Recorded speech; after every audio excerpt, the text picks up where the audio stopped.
গভীর অরণ্যের মাঝে এক রহস্যময় জগৎ, যেখানে সভ্যতার কোলাহল নেই, আছে প্রকৃতির সাথে লড়াই করে টিকে থাকার এক অনন্য গল্প। এটি অ্যামাজনের আদিবাসীদের সংগ্রামী জীবন। বিশ্বের বৃহত্তম রেইন ফরেস্ট অ্যামাজন, যা প্রায় 9টি দেশে বিস্তৃত। এই গভীর অরণ্যে বাস করে শতাধিক আদিবাসী জাতি, যাদের জীবনধারা বহির্বিশ্বের কাছে এক রহস্য। এই আদিবাসী জাতিগুলোর মধ্যে ইয়ানোমামি, কাইয়াপো, আশানিঙ্কা এবং গোয়ালরা অন্যতম। তারা হাজার বছর ধরে বনের সাথে সহাবস্থান করে আসছে।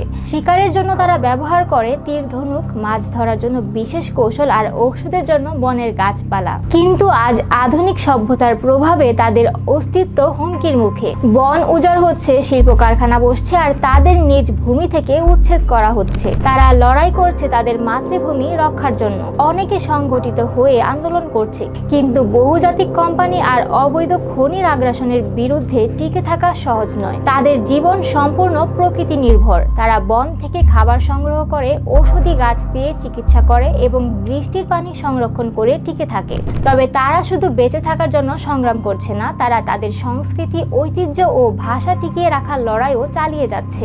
অ্যামাজনের অনেক আদিবাসী জাতির নিজস্ব ভাষা রয়েছে, যা তারা প্রজন্মের পর প্রজন্ম ধরে সংরক্ষণ করে আসছে। কিন্তু আধুনিক যোগাযোগ মাধ্যম ও বহির্বিশ্বের আগ্রাসনের কারণে অনেক ভাষা হারিয়ে যাওয়ার পথে।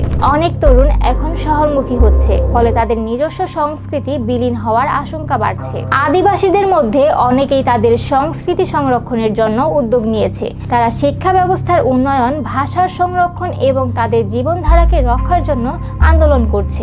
বিশেষজ্ঞরা মনে করেন আদিবাসীরা প্রকৃতির প্রকৃত রক্ষক। তারা বন সংরক্ষণে গুরুত্বপূর্ণ ভূমিকা রাখছে। কিন্তু যদি তাদের অস্তিত্ব হুমকির মুখে পড়ে, তাহলে অ্যামাজনের বাস্তুতন্ত্র ধ্বংস হয়ে যাবে। তাদের বন রক্ষার প্রথাগত পদ্ধতি আধুনিক বিজ্ঞানীদের কাছেও এক বিস্ময়। তারা যে নির্দিষ্ট নিয়মে শিকার করে, তা বন্যপ্রাণীর ভারসাম্য বজায় রাখে। এভাবেই হাজার বছর ধরে তারা প্রকৃতির সাথে সহাবস্থান করছে। ব্রাজিল সহ অন্যান্য অ্যামাজন বেষ্টিত দেশগুলোর সরকার আদিবাসীদের সুরক্ষায় নানা উদ্যোগ নিয়েছে, কিন্তু বাস্তবে অবৈধ খনি ব্যবসায়ী, কাঠ ব্যবসায়ী এবং বহুজাতিক কোম্পানির চাপের কারণে অনেক সময় আদিবাসীরা ন্যায্য অধিকার থেকে বঞ্চিত হচ্ছে।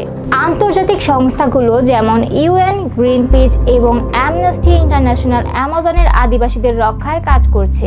তারা নীতি নির্ধারণী স্তরে প্রচার চালাচ্ছে, যাতে আদিবাসীদের ভূমি দখল বন্ধ হয় এবং তাদের মৌলিক অধিকার নিশ্চিত হয়। প্রশ্ন হলো, এই সংগ্রাম কি আদিবাসীরা জিততে পারবে? আন্তর্জাতিক সংস্থাগুলো, পরিবেশবাদীরা এবং সরকার কি তাদের রক্ষা করতে পারবে? বিশেষজ্ঞদের মতে, যদি সরকার ও নাগরিক সমাজ একত্রে কাজ করে, তাহলে এই আদিবাসী জনগোষ্ঠীকে রক্ষা করা সম্ভব। তবে এর জন্য প্রয়োজন বৈশ্বিক সচেতনতা এবং ন্যায্য নীতিমালা প্রণয়ন। অ্যামাজনের আদিবাসীরা শুধু একটি জাতি নয়, তারা প্রকৃতির সঙ্গে মানুষের সহাবস্থানের প্রতিচ্ছবি। তাদের অস্তিত্ব রক্ষা করা মানে পৃথিবীর ভবিষ্যৎ রক্ষা করা। তাদের জন্য আমাদের কণ্ঠ তুলতে হবে, পরিবেশ রক্ষায় এগিয়ে আসতে হবে, কারণ এই পৃথিবী আমাদের সবার। এই বিষয়ে আপনার মতামত কমেন্ট করুন এবং শেয়ার করুন, যাতে আরো মানুষ এই বিষয়ে সচেতন হতে পারে। এই ভিডিওটি ভালো লেগে থাকলে লাইক, শেয়ার এবং সাবস্ক্রাইব করে অবশ্যই পাশে থাকবেন। ধন্যবাদ।